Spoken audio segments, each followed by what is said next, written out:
Hello, Yaneer.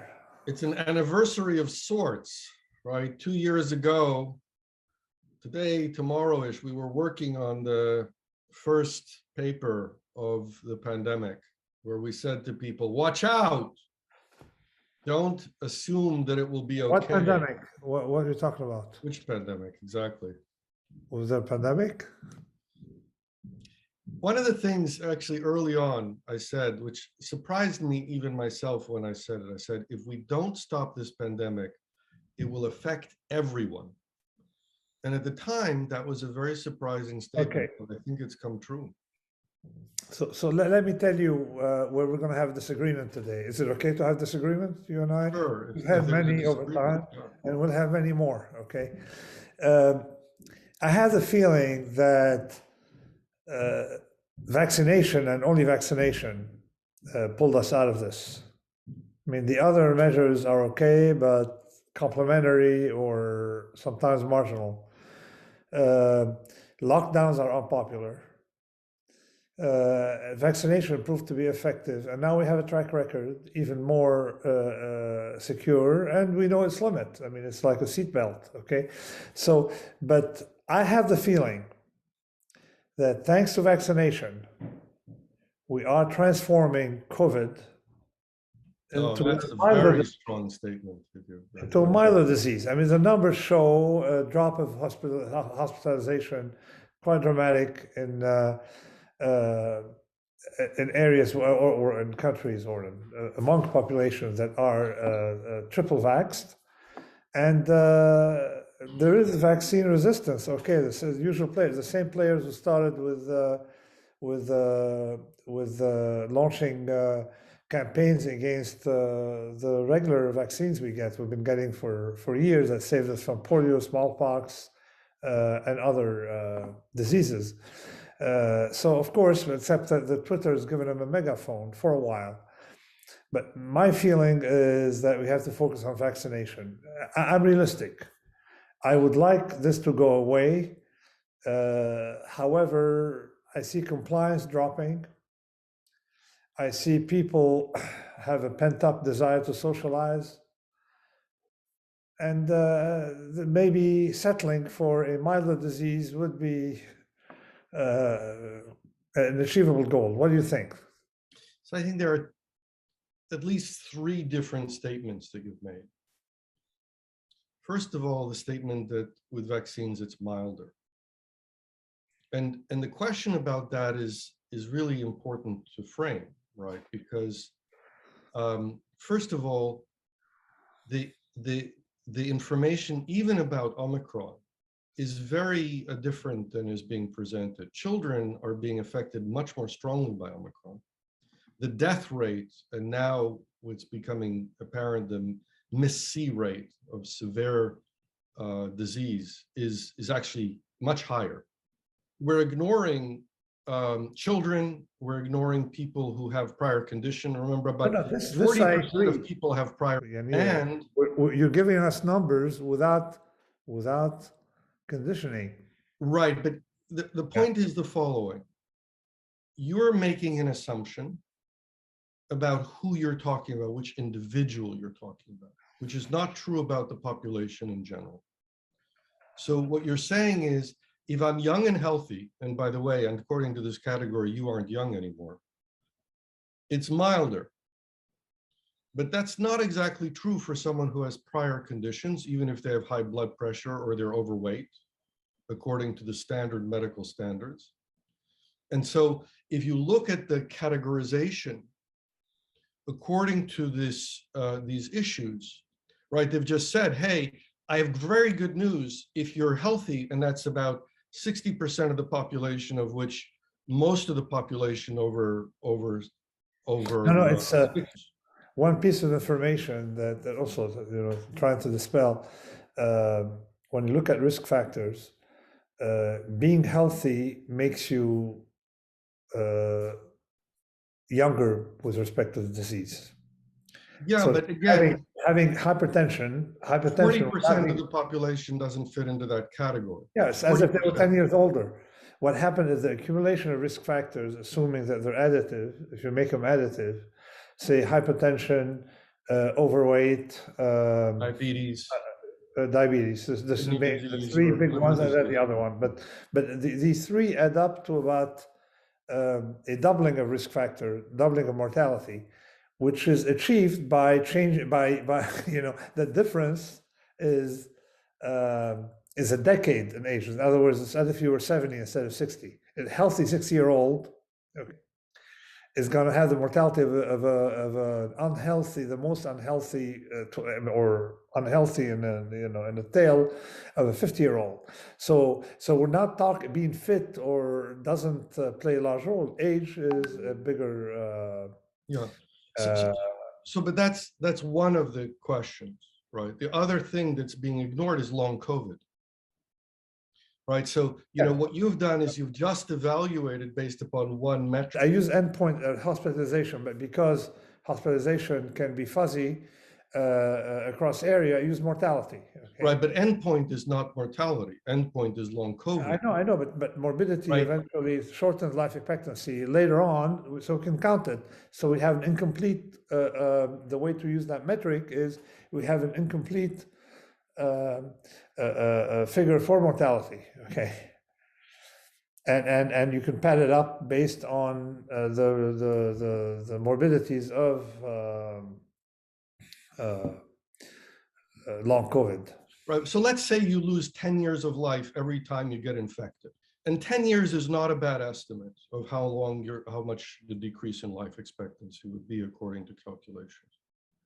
But let's say that it's not 10, it's not just the 10 years, it's also quality of life, right? Because people have brain damage and that makes them disabled from work. And they have tremendous pains in organs and says they have lose the ability to walk around the house normally. So this is an accumulative process. So every time you get infected, there is a chance of you getting severe long COVID. And the percentage is on the order of 20% to 40%, some are claiming now, right? I mean, 40% is probably long COVID and 20% is probably more severe long COVID. So this is one of the questions. What is the price of the disease in terms of health?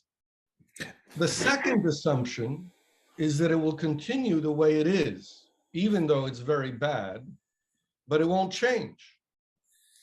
And now we have Omicron 2, BA.2, whose properties are not known. And we go back to our original paper 2 years ago and we say, well, what you want to throw a coin in the air and figure out what's happening, right? Each one of the variants that we had before Omicron was clearly worse. Alpha was worse, Gamma was worse, Beta was of course worse, Delta was much worse, both in terms of severity and other things.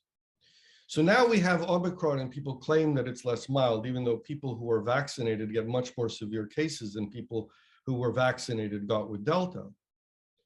But then the question is it the same like for like comparison? Yeah. It's more severe.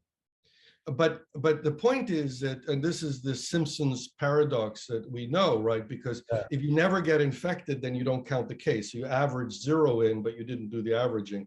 But if you get infected, then it's more severe, then it's a more severe disease. But the other thing is that now we have Omicron 2.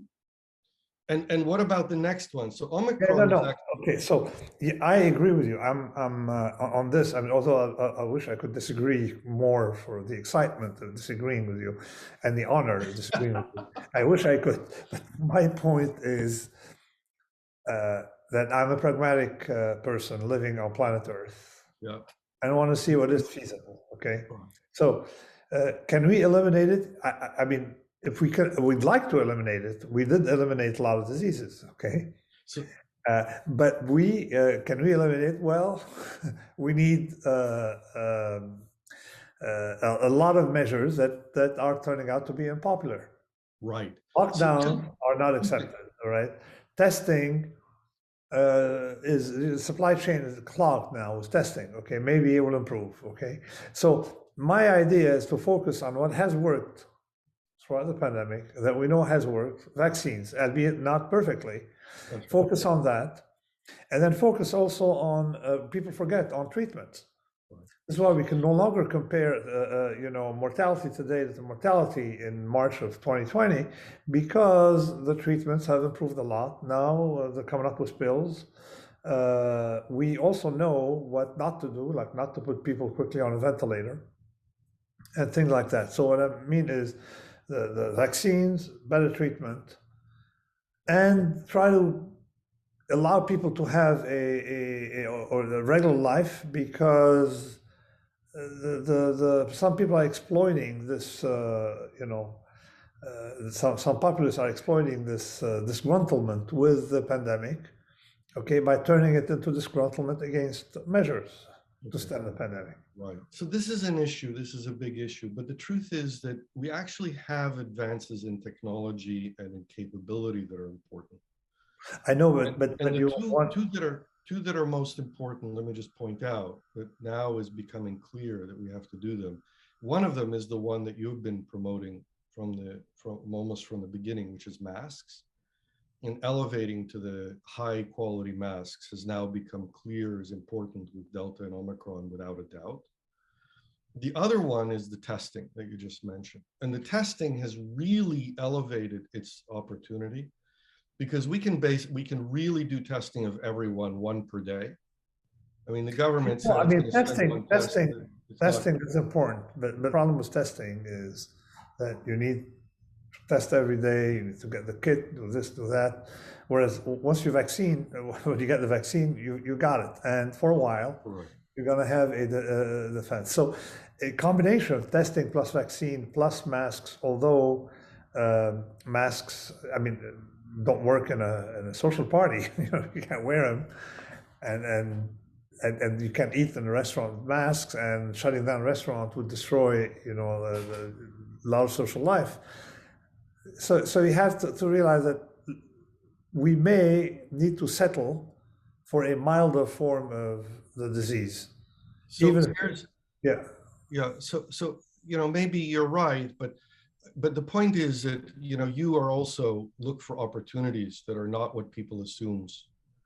And let me talk about the restaurant issue. Here's a picture that I kind of jury rigged, but it's not that hard. These are small HEPA purifiers. And if you stick them into a wine holder with a little neck that I just drew, so someone has to actually make that. Yeah.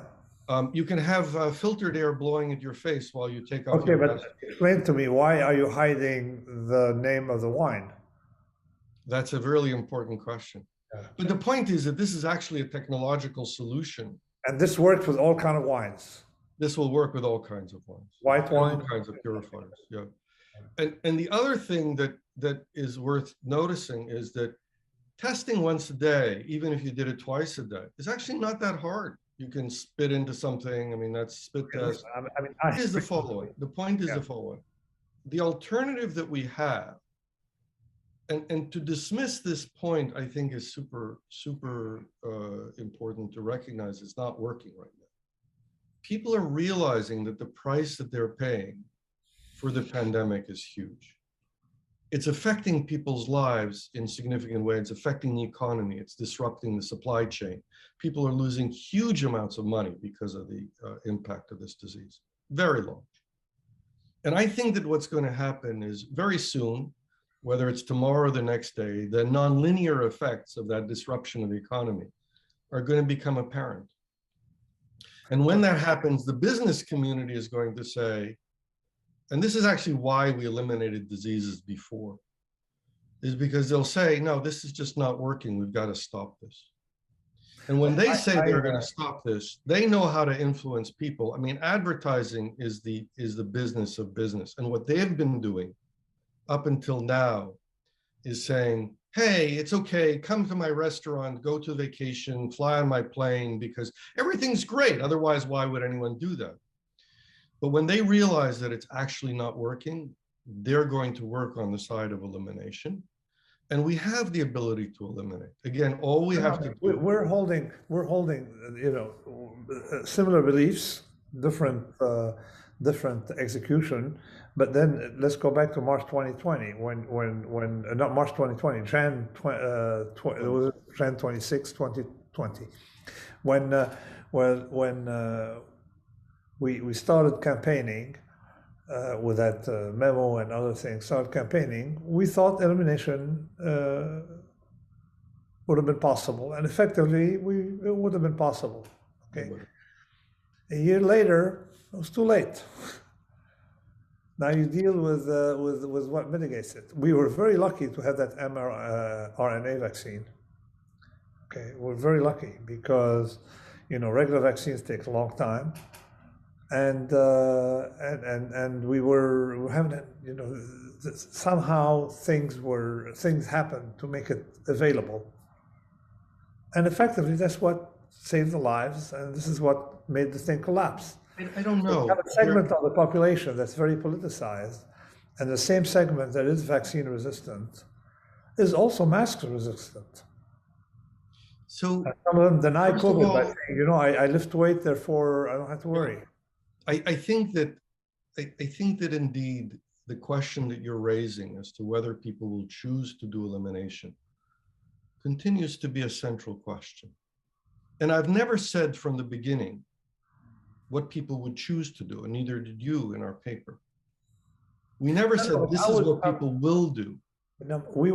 By then we were not experienced with the behavior, collective behavior. I don't. What I'm saying is that it's not that we're experienced. The past is not necessarily a predictor of future events, and we know that. And the fact that there is an opportunity that matters to improve people's lives is something that I think we should strive for. And even if we fail, we will still make it better than the circumstances that we have. I agree with you, but now let's talk about compliance. Okay, would you forecast a high compliance with testing? I think that the answer is right now, many people realize that in order to protect their own family members, and that includes their family members that are vulnerable or they're worried about long COVID. And if people understand the neurological effects of long COVID, and they begin to see them in people around them. Remember, we could easily, within a few months, end up having 40% of the population having long COVID.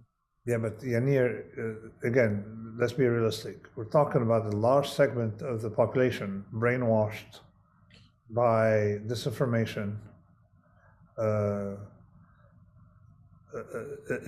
Many Americans don't get your point, and they're going to be driven by whatever their age. I mean, you have dangerous people like what's his name, Malone. Yeah. Joe Rogan, I mean, people on spreading disinformation, and they're going to keep spreading disinformation. And the point is, this vaccine hesitancy is not about vaccine. Maybe for few, it could be about vaccine. It's because people are driven by this political tribalism. In the beginning, when Trump was pro-vaccines, there was not a problem. Okay, the problem emerged later, and when a certain segment of the population clustered against vaccine, and they also liked firearms, hated the Fed, liked Bitcoin, so Trump followed them. So you have to realize that because of politicization, whatever you do, whatever measure you do, is going to be opposed just on these grounds. Incidentally, the vaccine mandate is not a vaccine mandate. It's called, and that's the one that was discussed or is under discussion, at the Supreme Court. It's called vaccine or testing mandate. So in other words, you can substitute vaccines with testing, and that is deemed offensive by a certain class of citizens. So I know that people can get opposed to all kinds of things, but again, I do think, and no, it's not people can get opposed. Hold on. It's not people can get opposed. It's a certain segment of the people will be opposed. Right. But and by clustering. Yeah. In the meantime, that segment of the population has been amplified by the press. It is much, much smaller in terms of proportion of the population than people believe. And this has been validated by polls all over. The point is the following: we often exaggerate the conflict rather than emphasizing the shared opportunities that we have to do things together. And the most important thing is to appeal to the positive side in people and to realize, and this is important to relate it to what you said, there has to be an opportunity for us to be able to achieve elimination. And that opportunity is actually growing rather than shrinking. It's growing because we are developing better technologies. And it's not just the vaccines, it's also the testing. There are new other forms of testing. It's also the purification that we showed. There's another opportunity. Purification seems to be a great idea. Yeah. So the point is, I realize that people would prefer not to disrupt their lives. But from the beginning, it was never a large disruption if it was done well. And the compliance was not as essential as people believed. And so the real problem is, are we going to choose to try to do it with intent of succeeding? Or are we simply going to start by accepting failure? And in the meantime, from the beginning, from the time we wrote our paper, and they said at the time that it was impossible to do anything, even though nowadays we would say it was possible. So the point is the following: it's always retrospectively we look back and say, oh, at that point in time we couldn't do it, we could have done it, but now we can't. And the answer is now we can. We just really have to decide about doing it. That's the most important thing. And I agree with you that that decision is important, but we're learning lessons from variant after variant. And every time the people who are crazy, and they are crazy, claim that now everything is okay, we can all go back to normal, it doesn't work. And my experience is that when people run into walls enough, they begin to question the people that told them that it's okay to run into a wall. Okay, and so I mean, I don't contest what you're saying. I just go 1 week at a time, and one observation at a time, and one cure at a time, and one additional weapon to the arsenal at a time. And it looks like we have more and more weapons to our arsenal. Yeah. And hopefully we will stop having these conversations about COVID. But not that we should stop having conversations. We can talk about the weather or That's right, exactly. or other things. Great. Thanks, Yaneer. And thank you, Nassim. Always great to talk with you. All right. Great. Bye. Right. So let me summarize, Yaneer. In the end, the difference between you and I is that you're focusing on reducing the number of people infected, and I'm focusing on reducing mortality. Right. We have different endpoints. That's right. All right. But Great. reducing, So, we have now methods of 4 different pieces: testing, masks, ventilation, and social distancing, including lockdowns and quarantines. And the point is that now we can put them all together, and we have the ability to use stepped up versions of each of these instead of other ones. And that enables us to combine them as a strategy to achieve elimination. And we're writing this up, and it'll be available soon. Great. All right. Thanks. All right. Thank you. Bye.